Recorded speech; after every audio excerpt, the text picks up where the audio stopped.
नमस्कार मित्रांनो, ओम नमः शिवाय, ओम नमो नारायणाय। मित्रांनो, एकदा देवी पार्वती भगवान भोलेनाथांजवळ येते आणि त्यांना विचारू लागते, प्रभू, आज मी तुमच्याकडे हे जाणून घेण्याच्या उद्देशाने आले आहे की शिवलिंगाला जल अर्पण करण्याचे नियम कोणते आहेत।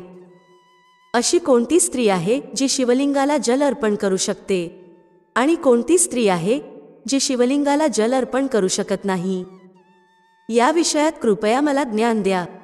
त्याचबरोबर कोणत्या स्त्रीने श्रावणी सोमवारचे व्रत करू नये याबाबतीत माझ्या मनातील शंका तुम्ही दूर करा। मित्रांनो, तेव्हा भगवान भोलेनाथ म्हणतात, हे पार्वती, आज तुम्ही खूपच एक उत्तम प्रश्न विचारला आहे। शिवलिंगाला जल अर्पण करण्याचे काही महत्त्वपूर्ण नियम असतात, ज्या नियमांचे पालन करतच शिवलिंगाला जल अर्पण करायला हवे। जर एखादा व्यक्ती या नियमांचे पालन करत नसेल तर अशा व्यक्तीला महापाप लागत असतो। मी असे घर सोडून निघून जातो। हे देवी, आज मी अशा 3 स्त्रियांबद्दल तुम्हाला सांगणार आहे ज्या स्त्रियांनी चुकूनही शिवलिंगाला जल अर्पण करू नये।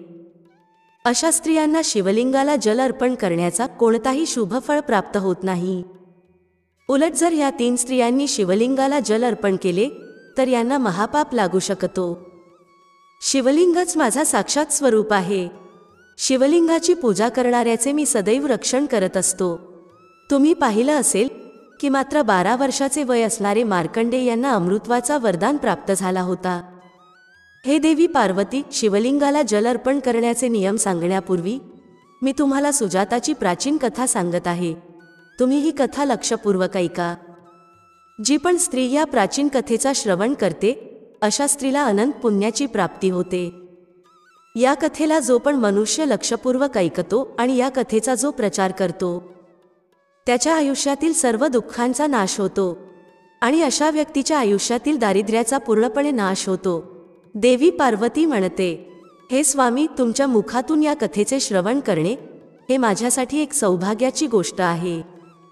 कृपया तुम्ही ही कथा सांगण्यास सुरुवात करा। मी ही कथा पूर्णपणे नक्कीच ऐकेल। मित्रांनो, त्यानंतर भगवान भोलेनाथ देवी पार्वती हिला कथा सांगण्यास प्रारंभ करतात। मित्रांनो, तुम्ही सुद्धा ही कथा पूर्णपणे नक्की ऐका, कारण अर्धे ज्ञान हे नेहमी धोकादायक असते। तर चला आपण कथेला सुरुवात करूया। त्याचबरोबर कमेंटमध्ये हर हर महादेव अवश्य टाईप करा। भगवान भोलेनाथ म्हणतात, हे देवी पार्वती, पूर्वकाळातील गोष्ट आहे। दक्षिण देशामध्ये एक अत्यंत शोभामय नगरी होती। त्या नगरीमध्ये शांताराम नावाचा एक ब्राह्मण निवास करत होता। शांताराम खूपच बुद्धिमान आणि शास्त्रांमध्ये, वेदांमध्ये पारंगत होता। त्यांनी वेदांचे खूप अध्ययन केले होते। त्याच नगराच्या शेजारी आणखी एक नगर होते। त्या नगरामध्ये सत्येंद्र नावाचा एक विद्वान ब्राह्मण राहत होता। त्याला एक मुलगी होती जिचे नाव सुजाता होते। सुजाता भगवान भोलेनाथांची खूपच भक्तिभावाने सेवा करायची। शिवलिंगाला जल अर्पण करणे आणि योग्य प्रकारे पूजा अर्चना करणे यानंतरच तिच्या दिवसाची सुरुवात होत असे। सुजाताने मनोइच्छित वर मिळण्यासाठी 16 सोमवारचे व्रत सुद्धा केले होते। सत्येंद्रने खूपच प्रेमाने, लाडाने त्याच्या मुलीला वाढविले होते। सत्येंद्रची मुलगी अत्यंत सुंदर आणि गुणवान होती। जेव्हा सुजाता लग्नासाठी पात्र झाली तेव्हा सत्येंद्रला त्याच्या मुलीच्या लग्नाची चिंता सतावू लागली। त्यामुळेच सत्येंद्र त्याच्या पत्नीला म्हणाला, हे प्रिये, आपली मुलगी आता मोठी झाली आहे आणि म्हणूनच आपण तिचे लग्न लावून द्यायला हवे। तेव्हा सत्येंद्रची पत्नी म्हणते, हे स्वामी, माझ्या दृष्टीमध्ये एक विद्वान ब्राह्मण आहे ज्यांचे नाव शांताराम आहे। माझं असं मत आहे की आपल्या मुलीचे लग्न त्याच श्रेष्ठ ब्राह्मणासोबत करण्यात यावे। शांताराम ब्राह्मणासोबत आपल्या मुलीचे लग्न लावल्यामुळे आपली मुलगी आनंदी आयुष्य जगू शकेल। सत्येंद्र म्हणतो, हे प्रिये, तू अगदी योग्य म्हणतेस। मी सुद्धा शांतारामबद्दल खूप काही ऐकले आहे। आपण आपल्या मुलीचे लग्न त्यांच्यासोबतच करूया। मी उद्याच त्यांच्या घरी आपल्या मुलीच्या लग्नाचा प्रस्ताव घेऊन जातो। त्यानंतर सत्येंद्र मुलीच्या लग्नाचा प्रस्ताव घेऊन शांतारामच्या घरी जातो। घरी शांताराम त्याच्या आईवडिलांची सेवा करत होता। जेव्हा सत्येंद्र शांतारामला त्याच्या आईवडिलांची सेवा करताना पाहतो तेव्हा त्याला खूपच आनंद होतो। तो विचार करू लागतो, अरे वा, हा ब्राह्मण पुत्र तर खूपच महान आहे। हा तर खूपच आनंदाने त्याच्या आईवडिलांची सेवा करत आहे। जेव्हा शांताराम पाहतो की सत्येंद्र हे त्यांच्या द्वारात उभे आहेत, तेव्हा तो त्यांचे स्वागत करतो आणि म्हणतो, हे ब्राह्मण देवता, तुमचे आमच्या घरामध्ये स्वागत आहे. सांगा, मी तुमची कशा प्रकारे मदत करू शकतो. शांतारामचे आदरातिथ्य पाहून सत्येंद्र अत्यंत खुश होतो. तो पाहतो की शांतारामचे घर अत्यंत पवित्र आणि स्वच्छ आहे. त्याच्या घरामध्ये सर्व नियमांचे पालन करून शिवलिंग स्थापित केलेला आहे आणि शांताराम या शिवलिंगाची नित्य नेमाने पूजा अर्चना करत असतो. यामुळे सत्येंद्रची खात्री पटते की शांतारामच त्याच्या मुलीसाठी योग्य वर आहे. त्यानंतर सत्येंद्र शांतारामला म्हणतो, हे शांताराम, आज मी तुमच्याजवळ माझ्या मुलीच्या लग्नाचा प्रस्ताव घेऊन आलो आहे. माझ्या मुलीसाठी तुमच्यासारखा चांगला माणूस इतरत्र कुठेही सापडू शकत नाही. शांतारामाचे आई वडील सुद्धा सत्येंद्रचे हे बोलणं ऐकल्यानंतर प्रसन्न होतात आणि शांतारामला लग्न करण्यासाठी तयार करतात. त्यानंतर शांताराम सुद्धा लग्न करण्यासाठी तयार होतो. विवाहाचा मुहूर्त ठरवला जातो आणि एका पवित्र ठिकाणी शांताराम आणि सुजाताचा विवाह सोहळा संपन्न केला जातो. सुजाताचे सुंदर आणि मनमोहक रूप पाहून शांताराम खूपच आनंदी होतो. सुजाता अत्यंत गुणवान आणि चरित्रवान स्त्री होती. विवाहानंतर जेव्हा सुजाता शांतारामच्या घरी जाते, तेव्हा ती तिच्या नवऱ्याची, सासू सासऱ्यांची खूपच चांगल्या प्रकारे सेवा करते. तिच्या गोड बोलण्याने आणि कार्याने ती सर्वांचे मन जिंकते. सुजाताच्या सासरची लोक सुद्धा सुजाताच्या वागणुकीमुळे खूपच आनंदी असतात. सुजाता नेहमी नवऱ्यापूर्वी उठून घराचा अंगण साफ करायची. त्यानंतर घरामध्ये साफसफाई करायची व त्यानंतर ती आंघोळ करायची. आंघोळ केल्यानंतर ती नित्यनेमाने शिवलिंगाला जल अर्पण करायची व शिवलिंगाला बेलपत्र अर्पण करायची. त्यानंतर पूजाघरात जाऊन पूजा करायची व त्यानंतर अन्न शिजवून त्या अन्नाचा प्रथम भोग ती शिवलिंगाला अर्पण करायची. त्यानंतर ती तिच्या नवऱ्याला भोजन द्यायची व त्यानंतर स्वतः भोजन ग्रहण करायची. रात्री ती पतीचे पाय दाबून नवरा झोपल्यानंतर ती झोपायची. सुजातामध्ये एका पतिव्रता स्त्रीचे सर्व लक्षण होते. ती तिच्या नवऱ्याला देव मानायची आणि देव मानूनच नवऱ्याची सेवा करत असे. सुजाताने पतीव्यतिरिक्त दुसऱ्या पुरुषाबद्दल कधीच विचार केला नाही. ती नेहमी धर्माचे पालन करणारी आणि धार्मिक कार्य करणारी पवित्र स्त्री होती. तिने कधीही तिच्या आयुष्यात कोणतेही अशुभ कार्य केले नाहीत. सुजाताचा असा सात्विक आणि सरळ स्वभाव पाहून माता लक्ष्मी सुद्धा सुजातावर प्रसन्न असायची, ज्यामुळे माता लक्ष्मी स्वतः तिच्या घरात येऊन निवास करू लागते, ज्यामुळे सुजाताच्या आयुष्यात सुख समृद्धी अनेक पटीने वाढली. भगवान भोलेनाथ म्हणतात, हे देवी पार्वती, देवी लक्ष्मी त्याच स्त्रियांवर तिची कृपादृष्टी ठेवते ज्या स्त्रिया पतिव्रता असतात आणि ज्या सत्यधर्माचे पालन करतात. सुजाताच्या मध्ये ते सर्व लक्षण होते जे एका श्रेष्ठ पतिव्रता स्त्रीमध्ये असायला हवेत. परंतु हे देवी, पुढे मी तुम्हाला सांगणार आहे की सुजाताने एक चूक केली, ज्या चुकीमुळे देवी लक्ष्मी तिचे घर त्यागून निघून गेली आणि सुजाताच्या घरावर दुःखाचे ढग दाटले आणि तिच्या आयुष्यामध्ये फक्त दुःख, क्लेश आणि अशांतीच येऊ लागली. हे देवी पार्वती, एका दिवसाची गोष्ट आहे ज्याच्या पुढच्या दिवशी श्रावण महिन्याचा प्रारंभ होणार होता आणि त्या दिवशी अमावस्या होती. तेव्हा सुजाताने जेवणामध्ये दुपारी कोशिंबीर बनविली होती, ज्यामध्ये दही, कोबी, कांदा यासारख्या गोष्टी होत्या. सुजाताने बनवलेले हे भोजन खाऊन तिचे पूर्ण परिवार रात्री झोपी गेले. सुजाताने जी कोशिंबीर बनविली होती ती अत्यंत स्वादिष्ट होती आणि त्यामधील थोडी कोशिंबीर शिल्लक राहिली होती. सकाळी शांताराम आणि सुजाता जेव्हा उठले तेव्हा त्यांच्या तोंडावर रात्रीच्या कोशिंबीरीची चव अजूनही होती. त्यामुळे ती शिल्लक राहिलेली कोशिंबीर त्या दोघांनी सकाळी खाल्ली. मित्रांनो, असं म्हणतात की कांद्याच्या अतिसेवनामुळे माणसाचा कामातुरपणा वाढतो आणि आता त्या दोघांसोबत तेच घडले. सकाळी सुजाताचा नवरा अत्यंत कामातुर होऊन सुजाताच्या जवळ आला व त्यानंतर त्याने सुजातासोबत संबंध स्थापित केला, ज्यामुळे सुजाताचे शरीर अपवित्र झाले. परंतु सुजाताचे मन सुद्धा कामाच्या प्रभावांमध्येच होते आणि त्यामुळेच ती तिचे नित्य नियम विसरून गेली. तिने नवऱ्यासोबत संबंध ठेवल्यानंतर आंघोळ न करताच शिवलिंगाला स्पर्श केला आणि शिवलिंगाला जल अर्पण केला, ज्यामुळे सुजाताच्या शरीरामध्ये महामोह यांनी प्रवेश केला.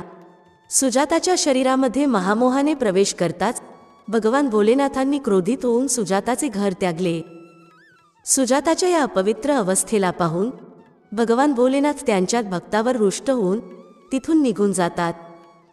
त्याचबरोबर सुजाताच्या शरीरामध्ये प्रवेश केलेल्या त्या महामोहाने सुजाताला सर्व धार्मिक कार्यांपासून दूर ठेवले. त्याचबरोबर महामोहाने सुजाताचे सर्व श्रावणी सोमवारचे पुण्य नष्ट केले. सुजाता आणि तिच्या नवऱ्याने नकळतपणे कांदा आणि लसूण यांचे सेवन केलं होतं. त्याचबरोबर सोमवारी सुजाताने सेंधा मिठाचं सेवन केलं होतं, ज्यामुळे तिचा व्रत सुद्धा विफळ झाला होता. जे व्रत केल्यामुळे मनुष्याला महापुण्याची प्राप्ती होत असते, परंतु सुजाताने नकळतपणे केलेल्या चुकांमुळे ती महापापाची भागीदारांनी बनत होती. महामोह याने सुजाताच्या शरीरामध्ये वास केल्यामुळे सुजाताची मती भ्रष्ट होते, ज्यामुळे याचा विपरीत परिणाम सुजाताच्या नवऱ्यावर सुद्धा झाला आणि तो सुद्धा नेहमी कामातूर राहून सुजातासोबत राहू लागला. त्याचं मन नेहमी कामामध्ये मग्न असायचे. मग एके दिवशी सुजाताच्या नवऱ्याने सर्व सीमा ओलांडल्या आणि त्याने सुजाताच्या मासिक धर्माच्या काळातच तिच्यासोबत संबंध ठेवला, ज्यामुळे सुजाताच्या शरीरामध्ये निवास करत असलेल्या ब्रह्महत्येच्या पापाने तिच्या नवऱ्याच्या शरीरामध्ये प्रवेश केला. पुढे भगवान भोलेनाथ म्हणतात, हे देवी पार्वती, जेव्हा स्त्री मासिक धर्मात असते तेव्हा तिच्या शरीरामध्ये 3 दिवस ब्रह्महत्येचा पाप निवास करत असतो. कारण ब्रह्मदेवानेच इंद्रदेवाच्या शरीरातून ब्रह्महत्येचे पाप काढून वृक्ष, जल, अग्नी आणि अप्सरांना ग्रहण करण्यास सांगितले होते. आणि त्याच दिवसापासून स्त्रियांच्या शरीरामध्ये मासिक धर्मामध्ये ब्रह्महत्येचा पाप निवास करत असतो. आणि जो पण पुरुष मासिक धर्माच्या वेळी स्त्रीला स्पर्श करतो, तिच्यासोबत संबंध ठेवतो, तेव्हा हा पाप त्या पुरुषाच्या शरीरामध्ये प्रवेश करतो आणि तोच ब्रह्महत्येचा पाप सुजाताच्या नवऱ्याच्या शरीरामध्ये प्रवेश करतो, ज्यामुळे तो जमिनीवर पडला. त्याला लगेचच कुष्ठरोग झाला. त्याचे अंग जळजळ करू लागले. शरीरावर अनेक जखमा झाल्या. तो यातनेने ओरडू लागला, हे देवा, माझ्याकडून खूप मोठे पाप झाले आहे. मला सर्व काही माहीत असूनही मी हा घोर पाप केला आहे. हे भोलेनाथ, आता माझे रक्षण कोण करणार? सुजाताची सासू लगेच त्या ठिकाणी येते. तेव्हा तिने पाहिले की तिचा मुलगा कुष्ठरोगाने ग्रस्त होऊन जमिनीवर पडला आहे. ती रागात येऊन सुजाताला म्हणू लागली, अगं ये कुलटे, पापणी, तू हे काय केले आहेस? तू तुझ्याच नवऱ्याचे धर्म भ्रष्ट केले आहेस. नवऱ्याची ही अशी अवस्था पाहून सुजाता खूपच घाबरते आणि ती जोरजोरात रडू लागली. ती सासूबाईला म्हणाली, सासूबाई, मला क्षमा करा. माझ्याकडून खूप मोठी चूक घडली आहे. कामाच्या प्रभावामध्ये माझ्याकडून हा अपराध घडला आहे. सुजाताची सासूबाई म्हणते, पापिणी, तू या घरातून आत्ताच निघून जा. तुझ्यासारख्या पापी स्त्रीला या घरामध्ये अजिबात जागा नाही. तू माझ्या मुलाच्या आयुष्याला नरका सामान केले आहेस. सुजाता म्हणते, सासूबाई, मी कुठे जाऊ? माझ्या नवऱ्याव्यतिरिक्त माझा दुसरा कोणीही नाही. मी त्यांच्याशिवाय जिवंत राहू शकत नाही. तेव्हा सुजाताची सासू म्हणते, तुला वाटेल ते कर, कुठे जाऊन जीव दे, परंतु तू आता या घरात राहू शकत नाहीस. इतकं म्हटल्यानंतर सुजाताच्या सासूने सुजाताला धक्के मारून घरातून बाहेर काढले. त्यानंतर सुजाता दुःखी होऊन घरातून निघून गेली. तिला तिच्या चुकीचा खूपच पश्चाताप वाटू लागला. तिला काहीच समजत नव्हतं की काय करावं. सुजाता चालत चालत एका जंगलात पोहोचते. त्याच वनामध्ये एक शिवमठ असतो. तेव्हा ती त्याच मठामध्ये मदत मागण्यासाठी जाते. तेव्हा तिथे कोणीही नसतो. सुजाता त्याच मठात जाऊन बसते आणि तिच्या चुकीबद्दल विचार करू लागते. मग काही वेळानंतर एक ऋषी तिथे येतात, जे त्या मठाचे पुजारी असतात. जेव्हा ते ऋषी एका स्त्रीला मठामध्ये दुःखी अवस्थेत पाहतात, तेव्हा ते आश्चर्यचकित होतात आणि जवळ जाऊन त्या स्त्रीला विचारतात, हे कल्याणी, तू कोण आहेस आणि तुला असे कोणते दुःख आहे ज्यामुळे तू इथे एकटी बसली आहेस? तुझ्या दुःखाचे कारण काय आहे? काही खाजगी गोष्ट नसेल तर तू मला सांगू शकतेस, मी तुझी मदत करू शकेल. तेव्हा ती स्त्री म्हणते, हे मुनिवर, माझे नाव सुजाता आहे. माझ्याकडून एक मोठी चूक घडली आहे, ज्यामुळेच मी माझ्या कुटुंबापासून विभक्त होऊन इथे आले आहे. तेव्हा ते ऋषी म्हणतात, हे देवी, तू हे काय म्हणत आहेस? तू कोणता पाप केला आहेस? मला सर्व काही विस्तार स्वरूपात सांग, जेणेकरून मी तुला काही मदत करू शकेल. सुजाता म्हणते, हे मुनिवर, माझ्याकडून एक घोर पाप घडला आहे.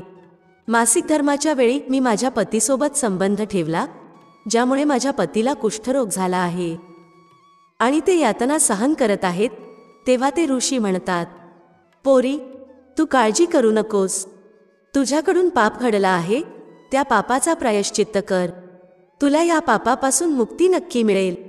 तू या मठात राहून भगवान भोलेनाथांची पूजा कर. रोजच्या रोज शिवलिंगाला जल आणि बेलपत्र अर्पण कर. भगवान भोलेनाथ हेच या सर्व ब्रह्मांडाचे कर्ता करविता आहेत. त्यांच्या सानिध्यामध्ये जो कोणी येतो त्याचा उद्धार निश्चितच होतो. आणि तू भगवान भोलेनाथांची अशा प्रकारे पूजा केल्यामुळे तुझा नवरा सुद्धा लवकरच बरा होईल. त्यानंतर सुजाता तिथेच त्याच मठात राहून भगवान भोलेनाथ आणि शिवलिंगाची नित्यनेमाने पूजा करू लागते. रोज अंघोळ करून ती ब्रह्मचर्याचे पालन करून शिवलिंगाला जल अर्पण करते आणि शिवलिंगाला बेलपत्र अर्पण करते आणि भगवान भोलेनाथांना मिष्ठान्न भोग अर्पण करते. त्यानंतर त्या मठामध्ये जेवढ्या गायी होत्या त्या सर्व गायींची सेवा करते. त्यानंतर सुजाता दिवसभर त्या मठामध्ये असणाऱ्या भगवान भोलेनाथ यांच्या मूर्तीसमोर बसून त्यांची पूजा करत असते आणि पुन्हा तिचा नवरा बरा होण्यासाठी 16 सोमवारचा व्रत करते. अशा प्रकारे 1 वर्ष निघून जातो. दुसऱ्या बाजूला भगवान भोलेनाथ सुद्धा सुजाताची परीक्षा घेत असतात.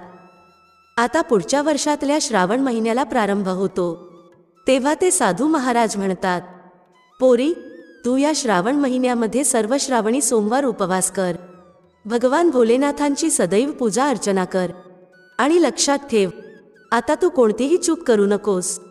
आता मी तुला श्रावणी सोमवार या व्रताच्या बाबतीत विस्तार स्वरूपात सांगतो. तू लक्षपूर्वक ऐक. कुठल्याही स्त्री पुरुषाने श्रावण महिन्यामध्ये कोणत्याही प्रकारच्या तामसिक पदार्थाचे सेवन करू नये. हे मुली, शिवलिंगावर चुकूनही केतकीचे फूल किंवा तुळशीपत्र अर्पण करू नये. भगवान भोलेनाथांच्या पूजेमध्ये शंखाचा वापर करावा. शिवलिंगाला कधीही हळद, कुंकू किंवा सिंदूर अर्पण करू नये. तू नेहमी पूर्ण भक्तिभावाने खऱ्या मनाने भगवान भोलेनाथांची पूजा अर्चना कर. ते नक्कीच तुझ्या सर्व इच्छा पूर्ण करतील. मित्रांनो, आता सुजाता अशाच प्रकारे भगवान भोलेनाथांची पूजा अर्चना करत असते, परंतु तिला कोणताही साक्षात्कार किंवा अनुभव येत नाही.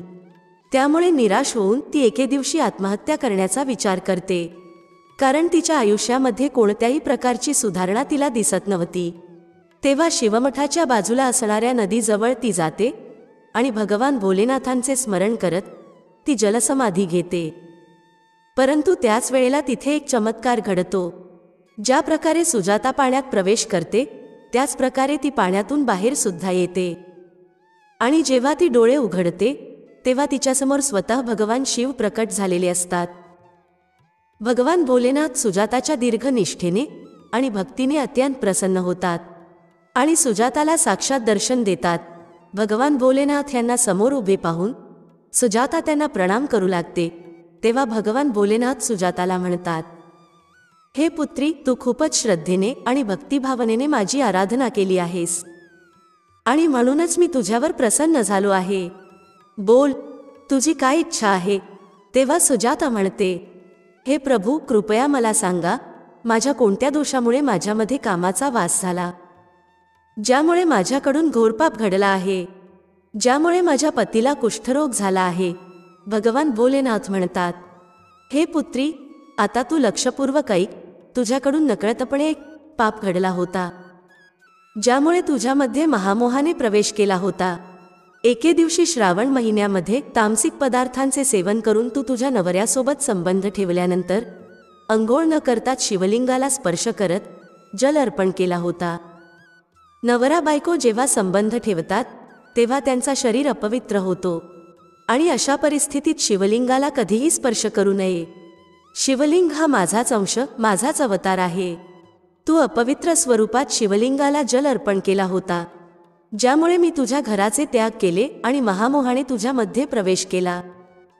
त्याच महामोहामुळे तुझ्यामध्ये आणि तुझ्या नवऱ्यामध्ये कामाचा प्रभाव वाढला आणि मासिक धर्माच्या वेळी तुझ्या नवऱ्याने तुझ्यासोबत संबंध ठेवल्यामुळे तुझ्या नवऱ्याला कुष्ठरोग झाला. तेव्हा सुजाता म्हणते, प्रभू, नकळतपणे माझ्याकडून हे खूप मोठे पाप घडले आहे. आता या पापाचे प्रायश्चित्त काय आहे? तेव्हा भगवान भोलेनाथ म्हणतात, हे सुजाता, या पापाचे प्रायश्चित्त तू 1 वर्षापर्यंत ब्रह्मचर्य व्रताचे पालन करून केले आहेस आणि तू 16 सोमवारची व्रत सुद्धा केले आहेस, म्हणूनच तू या पापापासून मुक्त झाली आहेस. सुजाता म्हणते, हे प्रभू, कृपया मला सांगा, कोणत्या अवस्थेमध्ये शिवलिंगाला जल अर्पण करू नये आणि शिवलिंगाला जल अर्पण करण्याचे नियम कोणते आहेत? भगवान भोलेनाथ म्हणतात, हे सुजाता, आता मी तुला शिवलिंगाला जल अर्पण करण्याचे नियम सांगत आहे. तू हे नियम लक्षपूर्वक ऐक. हे पुत्री, शिवलिंग एक अत्यंत पवित्र आहे. शिवलिंग मला अत्यंत प्रिय आहे आणि म्हणूनच शिवलिंगालाची सात्विकता अखंडित राहायला हवी.